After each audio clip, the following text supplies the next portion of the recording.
What's popping, y'all? Welcome back to Pop Health, and today we're going to be doing an update on the Japan earthquakes, as we've received a lot more news in the past few days about what's going on over in Japan. At the time of this recording, about 250 people are still missing, and this is a critical period of trying to find survivors because we have now went past the 72-hour window of kind of like when survivors have the highest chance of being found alive. That 72-hour period ended on Thursday, and as of right now there has been about 92 people that have been found unalived or not living anymore. And so as of right now, what many experts and workers are saying, most people that are trapped in the towns of Suza and Wajima. Basically, since a lot of these towns have wooden structures, since a lot of Japan's infrastructure is wooden structures, they were not able to withstand the powerful earthquakes that took place on Monday.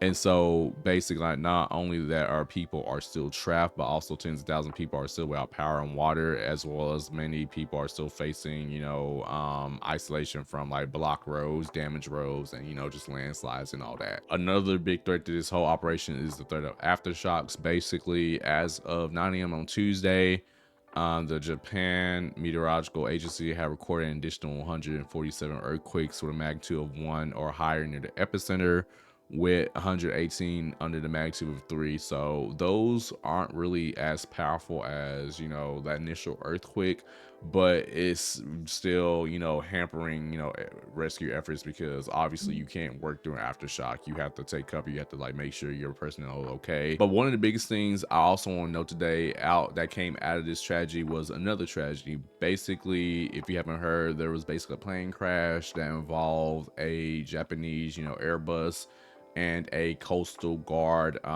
rescue plane that was helping with the rescue efforts of survivors in the Japanese earthquake. Now, based on initial reports, the Airbus was initially coming into land as normal. They were actually cleared to land and ended up colliding with the coastal guard's planes, ended up making both planes go up in flames, and basically people had to be evacuated. Unfortunately, 5 out of 6 people in the coastal guard plane were unalived in the crash, as well as the lone survivor. The captain is in critical condition right now. But if there's any sliver of good news in this tragedy, all passengers on the Airbus flight were okay. If you had to be transported to a hospital to be treated and stuff, but nonetheless, it still is a tragedy, because loss of life in any instance is terrible, and it's just, my heart still go out to those victims of this separate instance as that are reeling right now. And so, just ranking this earthquake all time in Japan history, this is ranked only second to the 2011 earthquake. Many remember that earthquake not only by the initial earthquake, but the subsequent tsunami, as well as the Fukushima nuclear disaster that took place. If you want to learn more about that, there is a documentary on Netflix, I think, that just got released over it. I might do a review of it. But definitely this earthquake is really up there, not only just in magnitude, but also with just on the lives. It is second to only 2011 in that category as well. So definitely this is something that need to be monitored, need to be covered. Next steps can't really be talked about right now, because really people are still trying to be survived, found, accounted for, and all that. So it would be kind of like disingenuous to really just talk about next steps when we really haven't really counted up people who need to be accounted for.